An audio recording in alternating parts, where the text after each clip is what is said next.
মেঘা, নিশ্চয়ই মেঘা আবার রাজীবকে অপমান করেছে। না হলে রাজীবের মতো এত ভদ্র শান্ত ছেলে হুট করে এরকম কোনো সিদ্ধান্ত নেয়? না জেনে কেন মেঘাকে দোষ দিচ্ছ জাহানারা? এমনটা তো নাও হতে পারে। আমি একদম ঠিক জানি রাজীব এরকম হুট করে এতটা রাগ করে কেন চলে গেল। হ্যাঁ, কি মনে হয় তোমার? মিসেস ফরহাদ, প্লিজ আপনি এত উত্তেজিত হবেন না। তোমরা গিয়ে গাড়িতে বসো, আমি আসছি।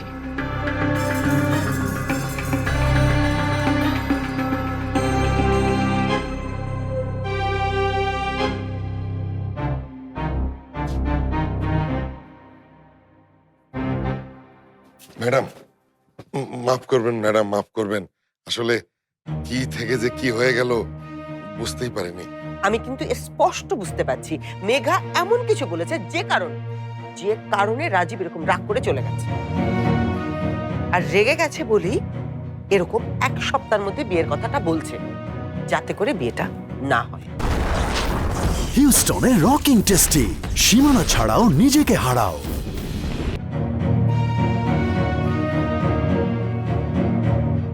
এখন কি আর ম্যাডাম এই বিয়েটা হতে দেবেন?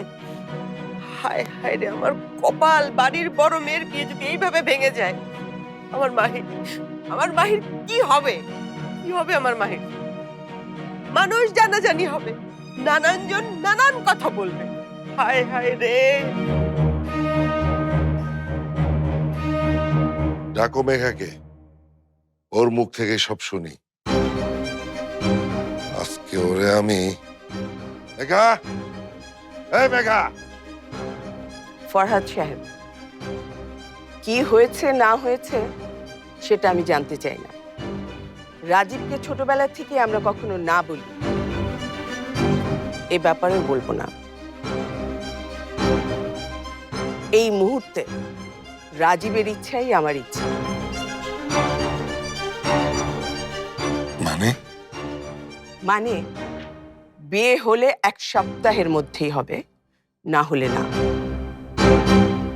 এত অল্প সময়ের মধ্যে বিয়ে, এটা আমাদের জন্য একটু হেক্টিক হবে, কিন্তু রাজীব যেহেতু চাচ্ছে, কি আর করা, এটা হতেই হবে। আপনাদের কোনো আপত্তি আছে?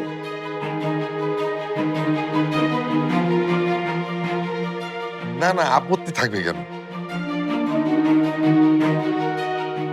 বেশ, আমি এখনই আপনাকে একটা চেক। না না ম্যাডাম, না না, এখন কেন, এখন কেন?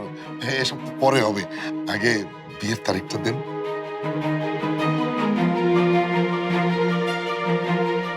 বিয়ে যেহেতু এখন হচ্ছেই, তাহলে আর পরে কেন? বিয়ে এখন হয়ে যাচ্ছে না, এত তাড়াতাড়ি বিয়েতে আমার আপত্তি আছে।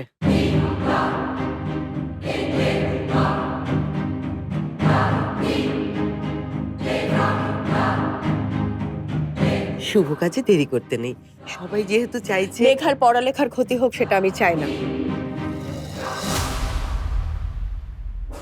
কথা ছিল মেঘার অ্যাডমিশনের পর ওর বিয়েটা হবে, সেজন্য আমি রাজি হয়েছি।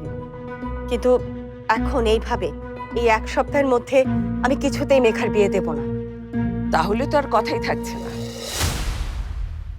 আমি তাহলে আসি।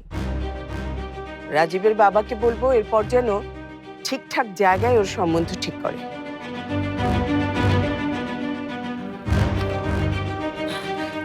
আপা, মেয়ের মায়ের কথায় কান দেবেন না। আসলে 1 সপ্তাহের মধ্যেই মেয়েকে বিদায় করে দিতে হবে ভেবে মেয়ের মায়ের মন তো নরম হয়ে গেছে। আমি ভাবিকে বুঝিয়ে বলছি। এই, তোমরা তোমাদের আলাপ শেষ করো, আমি ভাবিকে ভিতরে নিয়ে যাচ্ছি। যা বলার আমি বলেছি, নতুন করে কিছু বলার আর। আহা, চলো তো ভাবি, ভিতরে চলো, চলো।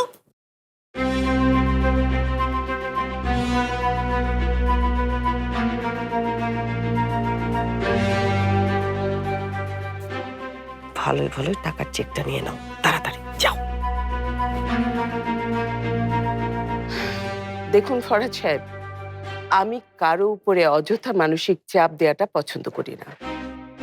আপনাদের সমস্যা থাকলে আমাদের কোনো আপত্তি নেই, ভাবিরও নেই। মায়ের মন তো একটু বেশি বেশি চিন্তা করে।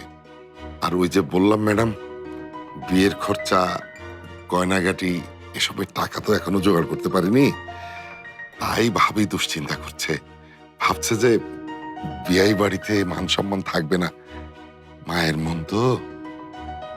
এভাবে হয় না ফরহাদ সাহেব, আপনি যাই বলেন না কেন।